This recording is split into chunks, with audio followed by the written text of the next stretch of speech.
Tax filer Pakistan جب سے بنا تھا 14 لاکھ تھے, ایک سال میں 25 لاکھ تک لے آئیں. اب ایک الگ بحث ہے کہ جی وہ ان میں سے ٹیکس کون کتنا دیتا ہے. ٹیکس ہمیشہ سے جو ہے نا تقریباً جو ہے نا 1000 سے 2000 لوگ ملک کا 80% دیتے ہیں, باقی ٹیکس جو ہے باقی لوگ دیتے ہیں. ایک چھوٹی سی چیز یہ تھی بنیادی. دوسری, انہوں نے چاہے کچھ بھی ہے, جتنی بھی گالیاں کھا لی, لیکن انہوں نے امپورٹ جو ہے لگژری آئٹم کی بند کرائی دی نا آخر. اب ایویان کا پانی جو ہے ہر ایک کے ہاتھ میں نہیں آ رہا, یا بڑی گاڑیاں, یا اب جو ہے لگژری چیز اور یہ کھانے پینے کی چیزیں اب جو ہے منگانا آسان نہیں ہو گیا. پھر اس کے علاوہ آئے دن ہم دیکھ رہے ہیں.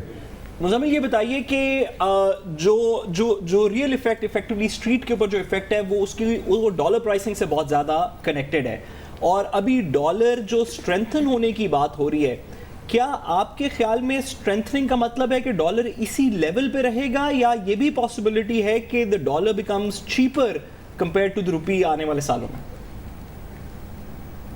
دیکھیں, فارچون فیورز دا بولڈ. ہمیشہ سے پچھلی حکومت بھی اور یہ ساری حکومتیں کتراتی تھی کہ اگر ہم نے فری فلوٹ کر دیا تو کہیں یہ نہ ہو کہ ہمارا روپیہ جو ہے قابو سے باہر ہو جائے گا. آج 2 مہینے ہو گئے, 1 جولائی سے ہمارا روپیہ فری فلوٹ ہے, اور آپ دیکھیں کہ بجائے روپیہ جو ہے کمزور ہونے کے وہ 4.5% مضبوط ہوا ہے پچھلے 2 مہینے میں. یہ اس وقت مضبوط ہوا ہے جب پوری دنیا میں باقی کرنسی ڈالر کے اگینسٹ گر رہی تھی, اور ہم ڈالر کے اگینسٹ اسٹرانگ ہوئے ہیں. تو یہ ایک جسے کہتے ہیں کہ بولڈ کالز لے رہی ہے یہ حکومت, جس کا شروع میں ہم نے دیکھا کہ ایک بہت, جیسے ایک ڈاکٹر ہوتا ہے وہ سرجری میں لے کے جاتا ہے تو وہ سینہ چیر دیتا ہے آپ کا, اس کو کانفیڈنس ہوتا ہے کہ سینہ چیر کے آپ کا جو ہے نا دل صحیح کر دے گا.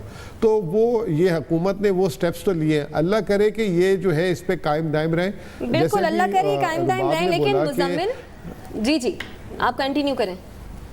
جی, آپ نے ایک بات بولی کہ آج وزیر اعظم کے ہاؤس میں ان کی معاشی ٹیم بیٹھی تھی کہ کس طریقے سے گروتھ اور اس کو چلانا ہے.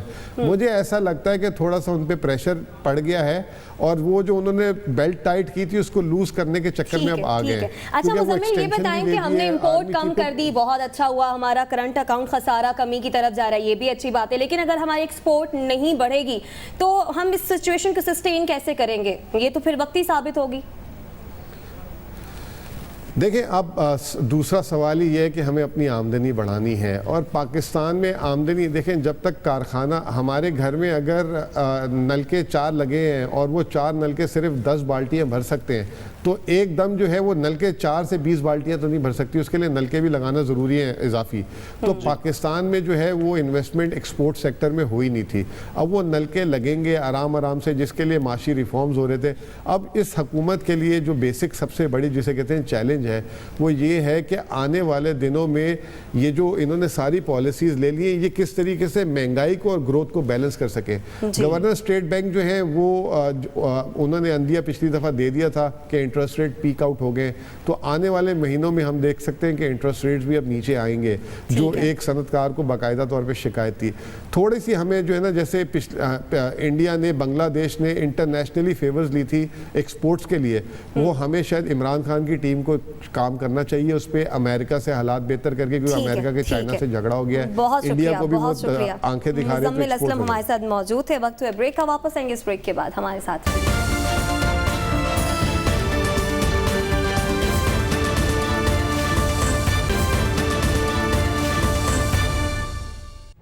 کورنگی ڈسٹرکٹ ہے, یہ اپنا 40 to 50% کچرا خود اٹھاتا ہے. کسی نے توجہ دی نہیں. کیا مذاق بنایا ہوا ہے آپ نے کراچی کو؟ میں کراچی کے لوگوں کو کہتا ہوں, سندھ گورنمنٹ کو ٹیکسز دینا بند کر دیں. وفاقی حکومت میں شراکت اقتدار رکھنے والی سیاسی جماعت کا میئر یہ کہہ رہا ہے عوام سے کہ ٹیکس پے نہ کرو. شرم آنی چاہیے آپ. میرے خیال میں کراچی کی تاریخ میں KMC کا اتنا ناکام میئر کبھی نہیں آیا تھا. سٹی گورنمنٹ کا جو بدبخت میئر ہے وہ اس بدکار سے بات کرنا ہی بیکار ہے. یہ جو کراچی کی تباہی بربادی ہے, اس کا حساب اس کو الٹا ٹانگ کر ایسے لیا جائے, بہت پیسے نکلیں گے. یہ بھاگ کے گیا تھا کراچی سے دبئی, وہاں سے یہ کان پکڑ کے لایا گیا ہے. اس سے پہلے یہ KMDC کے اندر یہ ایکس لیب اٹینڈنٹ تھا BPS 4 کا, 90 پہ یہ آپریٹر بھی رہا ہے. آج آپ ایک گھر چلا رہے ہو بنگلہ PCHS میں, ایک ڈیفنس میں,